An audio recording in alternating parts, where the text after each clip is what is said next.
ಓಂ ಶಾಂತಿ. ಇಂದಿನ ಮುರಳಿ ದಿನಾಂಕ 27 ಜೂನ್ 2026. मुरली महावाक्यಗಳು मीठे बच्चे, याद से आत्मा का किचड़ा निकालते जाओ. आत्मा जब बिल्कुल पावन बनी तब घर चल सके. ಮಧುರ ಮಕ್ಕಳೇ, ನೆನಪಿನಿಂದ ಆತ್ಮದ ಕೊಳಕು ತೆಗಿತಾ ಹೋಗ್ರಿ. ಆತ್ಮ ಯಾವಾಗ ಬಿಲ್ಕುಲ್ ಪಾವನವಾಗುವುದೋ ಆಗ ಮನೆಗೆ ಹೋಗಲು ಸಾಧ್ಯವಿದೆ. ಬಹಳ ಸೂಕ್ಷ್ಮ ಮಹಾವಾಕ್ಯ. ಬಾಬಾ ಹೇಳ್ತಾರೆ, ನೆನಪಿನಿಂದಲೇ ಆತ್ಮದಲ್ಲಿ ಯಾವುದು ಜನ್ಮ ಜನ್ಮಾಂತರದ ದೇಹಭಾನದ ಪಂಚವಿಕಾರಗಳ ಕೆಸರು ಅಥವಾ ಕೊಳಕು ಅಂಟ್ಕೊಂಡಿದೆ, ಅದೆಲ್ಲವೂ ಹೊರಟು ಹೋಗ್ಲಿಕ್ಕೆ ಸಾಧ್ಯವಿದೆ. ಆತ್ಮ ಯಾವಾಗ ಬಿಲ್ಕುಲ್ ಪಾವನ ಆಗ್ತದೆ ಅಂತಂದ್ರೆ ಅವಾಗ ಮನೆಗೆ ಹೋಗ್ತೀರಿ. ಪಾವನ ಆಗೋದಂದ್ರೇನು, ಮನೆಗೆ ಹೋಗೋದಂದ್ರೆ ಏನು?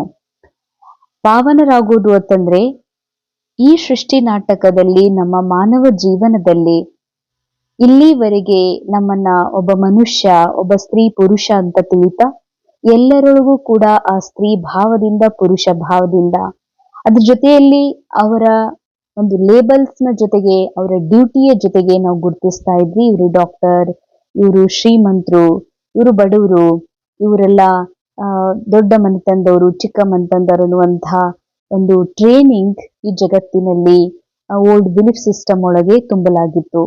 ಆದ್ರೆ ಈಗ ಅದೇ ಮಾನವ ಜೀವನ ಇದ್ರೂ ಕೂಡ ಬುದ್ಧಿಗೆ ಒಂದು ವಿಸ್ಡಮ್ ಪ್ರಾಪ್ತ ಆಗಿದೆ. ಪರಮಾತ್ಮನ ಸತ್ಯ ಜ್ಞಾನದ ಆಧಾರದಿಂದ ಈಗ ನಮಗೆ ಅರ್ಥವಾಗಿದೆ, ಇಲ್ಲಿ ಯಾರೆಲ್ಲ ಮಾನವ ಜೀವಿ ಇದ್ದಾರೆ, ಇದು ಡ್ರಾಮಾದ ಮೂಲಕ ಸಿಕ್ಕಿರುವಂತಹ ಆಕ್ಟಿಂಗಿಗಾಗಿ ಪ್ರಾಪ್ತಾಗಿರುವಂತಹ ದೇಹಗಳು, ಮಷೀನ್ಗಳು ಮಾತ್ರ, ಕೇವಲ ಗೊಂಬೆಗಳು ಮಾತ್ರ. ಇದರ ಹಿಂದೆ ಒಂದು ಆಧ್ಯಾತ್ಮಿಕ ಸತ್ಯ ಇದೆ, ನಿರಾಕಾರ ಆತ್ಮ ಎನ್ನುವುದು. ಎಲ್ಲರೊಳಗೂ ಆ ನಿರಾಕಾರ ಆತ್ಮನ ದಿವ್ಯ ಸ್ವರೂಪ ಕಾಣಿಸ್ತದಂದ್ರ ಇದಕ್ಕಂತಾರ ಪಾವನರಾಗೋದು ಅಂದ್ರೆ. ಪಾವನರಾಗೋದು ಅಂದ್ರೆ ಫಿಸಿಕಲ್ ಲೆವೆಲ್ನಲ್ಲಿ ಕೇವಲ ಬಿಳಿ ವಸ್ತ್ರ ಧರಿಸೋದಾಗ್ಲಿ, ಶುದ್ಧ ಅನ್ನ ಸ್ವೀಕಾರ ಮಾಡೋದಾಗ್ಲಿ, ಬ್ರಹ್ಮಚರ್ಯ ಪಾಲನೆ ಮಾಡೋದಾಗಲಿ ಇಷ್ಟಕ್ಕೆ ಸೀಮಿತವಲ್ಲ. ಪಾವನರಾಗೋದು, ಪವಿತ್ರರಾಗೋದು ಅಂತಂದ್ರೆ ಸಂಪೂರ್ಣ ಆತ್ಮಸ್ಥಿತಿಯಲ್ಲಿ ಸ್ಥಿತವಾಗಿ ಎಲ್ಲರೊಳಗೂ ಸತ್ಯ ಆತ್ಮನನ್ನೇ ನೋಡೋದು. ಇದಾಗಿದೆ ಪಾವನರಾಗೋದು. ಈ ರೀತಿ ಪಾವನರಾದಾಗ್ಲೇ ಮನೆಗೆ ಹೋಗಕ್ ಸಾಧ್ಯ ಅಂತ. ಈ ರೀತಿ ಪಾವನರಾದಾಗ ಮನೆಗೆ ಹೋಗೋದು ಅಂತಂದ್ರೆ ಮನೆ ಯಾವುದು, ಮನೆಗೆ ಹೋಗೋರು ಯಾರು? ಮನೆಯಾಗಿದೆ ಆತ್ಮನ ಮೂಲ ಶಾಂತ ಸ್ಥಿತಿ, ಆತ್ಮನ ಶುದ್ಧ ಪಾವನ ಸ್ಥಿತಿ. ಮನೆಗೆ ಹೋಗ್ಬೇಕಾಗಿದೆ ಯಾರು? ಮನೆಯಿಂದ ಯಾರು ಅಗಲಿ ಹೊರಗೆ ಹೋಗಿದ್ದಾರೋ ಅವರು. ಹಂಗಾದ್ರೆ ಯಾರು? ಮನಸ್ಸು. ಈ ಮನಸ್ಸು ರಾವಣನ ಜೊತೆಗೆ ಬೆರ್ತಿದೆ, ರಾವಣನ ಜೊತೆಗೆ ಟೈಅಪ್ ಮಾಡ್ಕೊಂಡಿದೆ. ಹೀಗಾಗಿ ರಾವಣನ ಸಂಘದಲ್ಲಿ ಅನೇಕ ಚಾಲಾಕಿ, ಅನೇಕ ರೀತಿಯ ವಿಷ ಕುಡಿಯೋದನ್ನ, ಈ ರಾವಣನ ಜಗತ್ತಿನ ಎಲ್ಲಾ ನಿಯಮಗಳನ್ನ ಮನಸ್ಸು ಪಾಲಿಸ್ತಾ ಇದೆ. ಈಗ ಮನಸ್ಸು ನೊಂದುಕೊಂಡಿದೆ, ನಿರಾಶಾಗಿದೆ. ವಾಪಸ್ ತನ್ನ ಮನೆಗೆ, ತನ್ನ ಮೂಲ ಸ್ಥಿತಿಗೆ, ತನ್ನ ಶಾಂತ ಸ್ವರೂಪ ಸ್ಥಿತಿಗೆ ಹೋಗೋದಕ್ಕಾದ ಹಾತೊರಿತಾ ಇದೆ. ಅದಕ್ಕೆ ಮನಸ್ಸು ಮನೆಗೆ ಹೋಗ್ಬೇಕು ಅಂದ್ರೆ ಈ ಮನಸ್ಸಿಗೆ ಸತ್ಯ ಜ್ಞಾನದ ಅವಶ್ಯಕತೆ ಇದೆ. ಈಗ ಅದು ಬಾಬಾ ಕೊಡ್ತಾ ಇದ್ದಾರೆ. ಈ ಮನಸ್ಸಿಗೆ ಎಷ್ಟು ನೆನಪು ಕೊಡಿಸ್ತೀರಿ? ಯಾರ್ದು? ಮನೆದು. ಮನೆ ಯಾವುದು? ನಿರಾಕಾರ ಆತ್ಮನ ಮೂಲ ಸತ್ಯ ಸ್ವರೂಪ ಸ್ಥಿತಿ. ಎರಡನೇದು ಪರಂಧಾಮ. ಈ ರೀತಿ ಮನೆಗೆ ಹೋಗ್ಬೇಕು ಅಂತಂದ್ರೆ ಪಾವನರು ಆಗ್ಲೇಬೇಕು ಅಂತ. प्रश्न, इस अंतिम जन्म में बाबा के किस डायरेक्शन को पालन करने में ही बच्चों का कल्याण है? ಈ ಅಂತಿಮ ಜನ್ಮದಲ್ಲಿ ಬಾಬಾರವರ ಯಾವ ಒಂದು ಡೈರೆಕ್ಷನ್ ಅನ್ನ ಫಾಲೋ ಮಾಡೋದ್ರಲ್ಲಿಯೇ ಮಕ್ಕಳದು ಕಲ್ಯಾಣ ಇದೆ. ಉತ್ತರ, ಬಾಬಾ ಹೇಳ್ತಾರೆ, ಬಾಬಾ कहते मीठे बच्चे, इस अंतिम जन्म में बाबा से पूरा वर्षा ले लो. ಅಂಡರ್ಲೈನ್. ಮಧುರ ಮಕ್ಕಳೇ, ಈ ಅಂತಿಮ ಜನ್ಮದಲ್ಲಿ ಬಾಬಾರವರ ಮೂಲಕ ಪೂರ್ಣ ಆಸ್ತಿಯನ್ನ ಪಡ್ಕೊಡ್ರಿ. ಅಂತಿಮ ಜನ್ಮದಲ್ಲಿ ಪೂರ ಆಸ್ತಿ. ಆಸ್ತಿ ಏನು? ಜ್ಞಾನ್ ಕಿ ಸಹಿ ಸಮಜ್. ಯಾಕಂದ್ರೆ ಇದು ನಮ್ಗೆ ಜ್ಞಾನದ ತಿಳುವಳಿಕೆ ಬಂದ ಮೇಲೇನೆ ನಮ್ಗೆ ಗೊತ್ತಾಗಿದೆ ಸ್ವಯಂ ನಾನು ಅವಿನಾಶಿ ಇದ್ದೀನಿ, ಸ್ವಯಂ ನಾ ಅವಿನಾಶಿ ಆತ್ಮನ ಶಾಂತಿಯೂ ಅವಿನಾಶಿ ಇದೆ, ನಾನು ಸುಖ ಸ್ವರೂಪ ಇದ್ದೀನಿ, ಆನಂದ ಸ್ವರೂಪ ಇದ್ದೀನಿ ಅನ್ನುವಂತಹ ಸತ್ಯನೂ ಕೂಡ ನನಗೆ ಗೊತ್ತಾಗಿರೋದು ಬಾಬಾ ಕೊಟ್ಟ ಜ್ಞಾನದಿಂದ, ತಿಳುವಳಿಕೆಯಿಂದ. ಬಾಬಾನಿಂದ ಪೂರಾ ಆಸ್ತಿ ಅರ್ಥಾತ್ ಪೂರಾ ಸಮಜ್, ಪೂರಾ ಅರಿವು ಮಾಡ್ಕೊಂಡಾಗ ಈ ಅಂತಿಮ ಜನ್ಮದಲ್ಲಿ ನಾವು ಬಾಬಾನಿಂದ ಪೂರಾ ಆಸ್ತಿ ತಗೊಳ್ತೀವಿ. ಬುದ್ಧಿ ಕೋ ಬಾಹರ್ ಮೇ ಭಟಕಾವೋ ಮತ್, ವಿಶ್ ಕೋ ಛೋಡ್ ಅಮೃತ ಪಿಯೋ. ಈ ಬುದ್ಧಿಯನ್ನ ಬಾಹ್ಯ ಜಗತ್ತಿನಲ್ಲಿ ಅಲ್ದಾಡಿಸ್ಬೇಡ್ರಿ, ವಿಷವನ್ನ ಬಿಟ್ಟು ಅಮೃತವನ್ನ ಕುಡೀರಿ. ಅಂಡರ್ಲೈನ್, ಬುದ್ಧಿ ಯಾವತ್ತಿಗೂ ಬಾಹ್ಯ ಜಗತ್ತಿನಲ್ಲಿ ವ್ಯರ್ಥ ಮಾತುಗಳಲ್ಲಿ ಅಲ್ದಾಡ್ತಾನೆ ಇರ್ತದ. ವ್ಯರ್ಥ ದೃಶ್ಯಗಳನ್ನ ನೋಡೋದ್ರಲ್ಲಿ ಹಾಗೂ ದೇಹಭಾನದ ಅನುಭವಗಳನ್ನ ಮಾಡೋದ್ರಲ್ಲಿ ಈ ಮನಸ್ಸು ನಿರಂತರ ವ್ಯಸ್ತಿದೆ. ಹೀಗಾಗಿ ಬಾಬಾ ಹೇಳ್ತಾರೆ, ಮಕ್ಕಳೇ ಈ ಸಮಯದಲ್ಲಿ ವಿಷ ಕುಡಿಯೋದನ್ನ ಬಿಡ್ರಿ. ವಿಷ ಕುಡಿಯೋದನ್ನ ಬಿಡೋದು ಅಂತಂದ್ರೆ, ವಿಷ ಅರ್ಥಾತ್ ದೇಹಭಾನ, ತನ್ನನ್ನ ಮನುಷ್ಯ ಅಂತ ತಿಳ್ಕೊಂಡಿರುವ ಅಥವಾ ತನಗೆ ತಾನು ಅನೇಕ ಲೇಬಲ್ಸ್ನ ಮೂಲಕ, ಐಡೆಂಟಿಟಿಯ ಮೂಲಕ ಗುರುತಿಸಿಕೊಳ್ಳೋದು. ಅಂದ್ರೆ ನಾನೊಬ್ಬ ಮನುಷ್ಯ, ಬುದ್ಧಿವಂತ, ವಿದ್ಯಾವಂತ, ಅಥವಾ ನಾ ಬಹಳ ಸುಂದರ ಇದ್ದೀನಿ, ಅಥವಾ ನಾನು ಬಹಳ ಸಿರಿವಂತಿದ್ದೀನಿ, ಧನ್ವಾನ್ ಇದ್ದೀನಿ, ಬಲಾಢ್ಯ ಇದ್ದೀನಿ, ಅಥವಾ ಬಹಳ ಹೆಲ್ದಿ ಇದ್ದೀನಿ, ಅಥವಾ ಹೆಲ್ದಿ ಆಗ್ಬೇಕನ್ನುವಂಥ ದೇಹಭಾನ ಏನಿದೆ, ಈ ದೇಹಭಾನ ಇನ್ನೂ ಪಂಚವಿಕಾರಗಳ ಕಡೆಗೆ ಕರ್ಕೊಂಡು ಹೋಗ್ತದೆ. ಅದಕ್ಕೆ ವಿಷ ಬಿಡ್ರಿ ಅಂತ ಹೇಳ್ತಾರೆ ಬಾಬಾ. ಯಾಕಂದ್ರೆ ಇದು ದೇಹ. ಈ ದೇಹ ಅಂದ್ರೆ ಮಣ್ಣಿನಿಂದಾಗಿರುವಂಥದ್ದು, ವಿಕಾರದಿಂದ ಜನ್ಮಿಸಿರುವಂಥದ್ದು. ಇದರಲ್ಲಿ ಕೇವಲ ವಿಷ ಇದೆ, ದೇಹಭಾನ್ ಇದೆ, ಪಂಚವಿಕಾರಗಳಿವೆ. ಅದಕ್ಕಾಗಿ ವಿಷ ಕುಡಿಯೋದನ್ನ ಬಿಡ್ರಿ, ಅಮೃತ ಕುಡಿರಿ. ಬಾಬಾ ಹೇಳುವ ಸತ್ಯ ಜ್ಞಾನವೇ ಅಮೃತ ಆಗಿದೆ. ಈ ಜನ್ಮ ಅಂತಿಮ ಜನ್ಮ ಆಗಿರೋದ್ರಿಂದ 63 ಜನ್ಮಗಳ ಏನು ಅಭ್ಯಾಸ ಇದೆ, ಚಟ ಇದೆ, ಅದನ್ನ ದಿನ ರಾತ್ರಿ ಮೆಹನತ್ ಮಾಡಿ ದೇಹಿ ಅಭಿಮಾನಿಯಾಗ್ರಿ. ಅಂಡರ್ಲೈನ್, ಬಹಳ ಸುಂದರವಾದಂತಹ ಮಹಾವಾಕ್ಯ. ಬಾಬಾ ಹೇಳ್ತಾರೆ, ಇದು ಅಂತಿಮ ಜನ್ಮ ಆಗಿರೋದ್ರಿಂದ, ಇದು ಅಂತಿಮ ರೋಲ್ ನಡೀತಾ ಇರೋದ್ರಿಂದ 63 ಜನ್ಮಗಳ ಯಾವುದು ಅಭ್ಯಾಸ ಇದೆ, ದೇಹ ಅಂತ ತಿಳ್ಕೊಳ್ಳುವಂತಹ ಮನುಷ್ಯ ಭಾನ ಅಥವಾ ಸ್ಥೂಲ ಅನುಭವ ಮಾಡುವಂತಹ ಏನ್ ಚಟಗಳಿವೆ, ಅವನ್ನೆಲ್ಲ ದಿನ ರಾತ್ರಿ ಅಂದ್ರೆ ಅಮೃತ ವೇಳೆ ದಿನ ಯಾವತ್ತಿಗೂ ಇಂತಹ ಒಂದು ಪರಿಶ್ರಮ ಪಡಬೇಕು. ನಾ ದೇಹ ಅಲ್ಲ, ದೇಹಿ ಇದ್ದೀನಿ ಅನ್ನುವಂಥದ್ದು. ಧಾರಣೆಗಾಗಿ ಮುಖ್ಯ ಸಾರ, ಇಸ್ ಏಕ್ ಜನ್ಮ ಮೇ 63 ಜನ್ಮೋं के पुराने ದೇಹ ಅಭಿಮಾನ್ ಕಿ ಆದತ್ ಮಿಠಾನೆ ಕಿ ಮೆಹನತ್ ಕರ್ನಿ ಹೇ. ಈ ಒಂದು ಜನ್ಮದಲ್ಲಿ 63 ಜನ್ಮಗಳ ಹಳೆಯ ದೇಹ ಅಭಿಮಾನದ ಚಟಗಳನ್ನ ತೆಗೆದುಹಾಕುವ ಪರಿಶ್ರಮ ಪಡಬೇಕಾಗಿದೆ. ಅಂಡರ್ಲೈನ್, ಬಹಳ ಸೂಕ್ಷ್ಮ ಗುಹ್ಯವಾದಂತಹ ಮಾತು.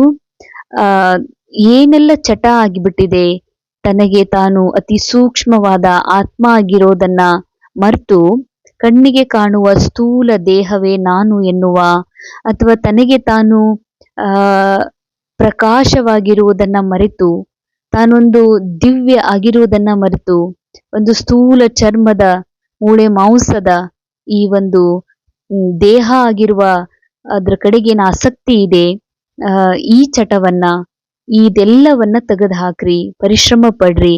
ನಿರಂತರ ದೇಹದಲ್ಲಿದ್ದು ಕೂಡ ದೇಹಿ ಆಗುವ ಸ್ವರ್ಗಕ್ಕ ಮಾಲೀಕ್ ಬನ್ನ ಹೇ.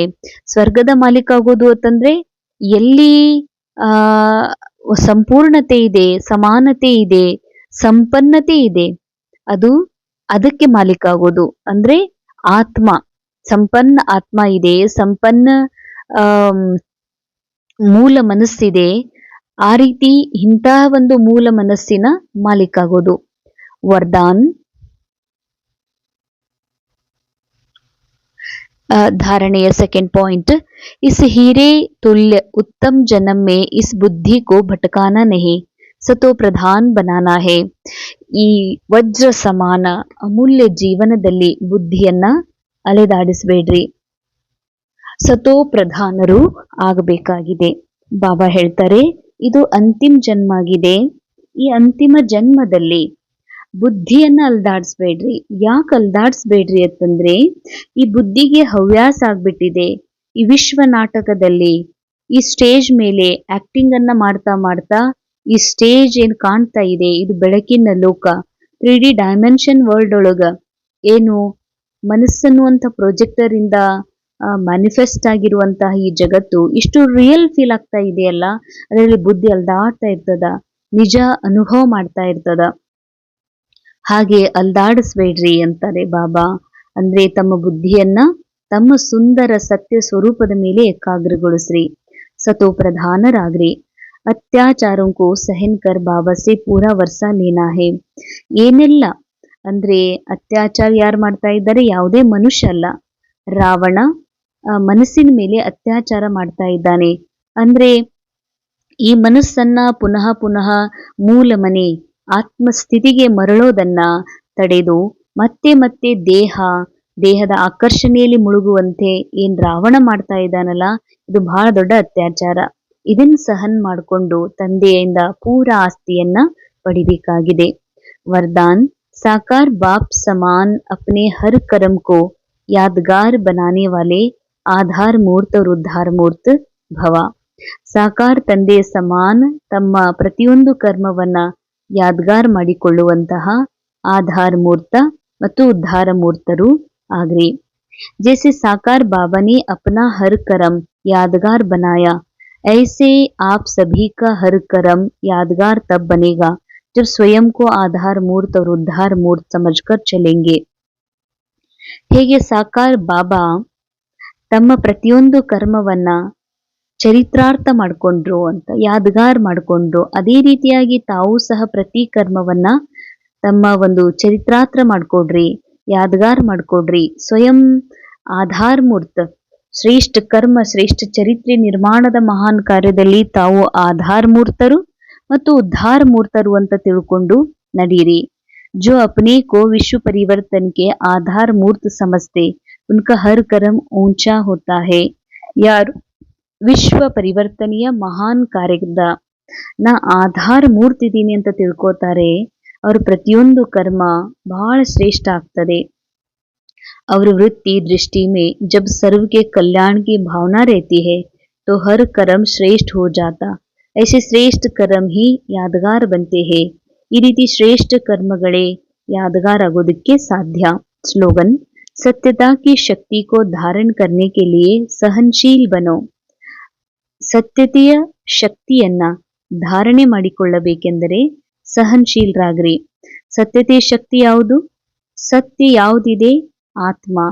ಆತ್ಮದ ಸತ್ಯ ಸ್ವರೂಪ, ಆ ಶಕ್ತಿಯನ್ನ ಧಾರಣೆ ಮಾಡ್ಕೊಳ್ಬೇಕು ಅಂದ್ರೆ ಮೊದಲು ಸಹನಶೀಲಾಗ್ರಿ.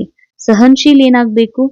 ಸತ್ಯತೆಯ ಶಕ್ತಿ ಧಾರಣೆ ಮಾಡ್ಕೊಳ್ಳಿಕ್ಕೆ ಸಹನಶೀಲ ಯಾಕಾಗ್ಬೇಕು ಅಂತಂದ್ರೆ, ಸಹನಶೀಲತಂದ್ರೆ ಇಲ್ಲಿ ನಡೀತಾ ಇರುವಂತಹ ಪ್ರತಿಯೊಂದು ದೃಶ್ಯಗಳು, ಘಟನೆಗಳು, ಡೈಲಾಗ್ಸ್ ಕೇವಲ ಆಕ್ಟಿಂಗ್ ಅಲ್ಲಿ ನಡೀತಾ ಇದೆ, ಇದ್ಯಾವುದೂ ನಿಜ ಅಲ್ಲ.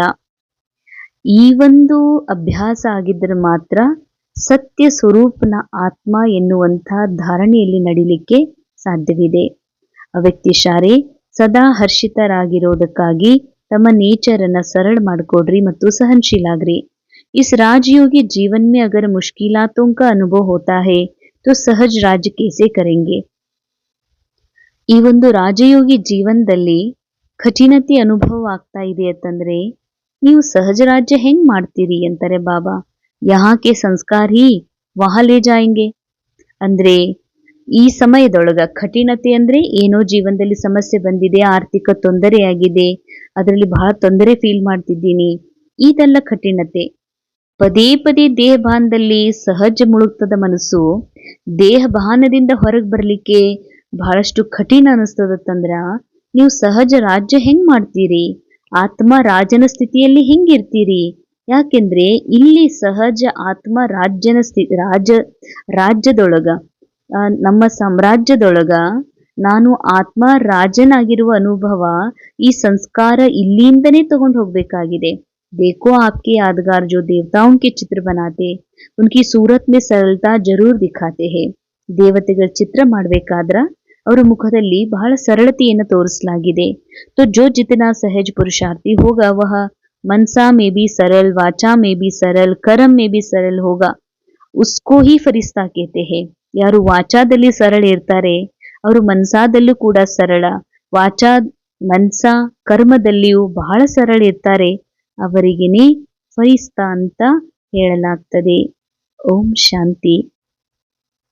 ಇಂದಿನ ಮುರಳಿಯ ಮಹಾವಾಕ್ಯದ ಅನುಭವ ಮಾಡೋಣ. ತಮ್ಮನ್ನ ಆರಾಮದಾಯಕ ಭಂಗಿಯಲ್ಲಿ ಕುಳಿತು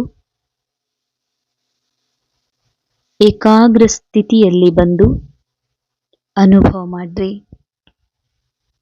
ನೆನಪು ಮಾಡಿಕೊಡ್ರಿ, ನಾನು ಈ ಸ್ಥೂಲ ದೇಹದಲ್ಲಿ ಇದ್ದರೂ ಸಹ ಅತ್ಯಂತ ಸೂಕ್ಷ್ಮಾತಿ ಸೂಕ್ಷ್ಮವಾದ ಆತ್ಮ ಜ್ಯೋತಿಯಾಗಿರುವೆನು.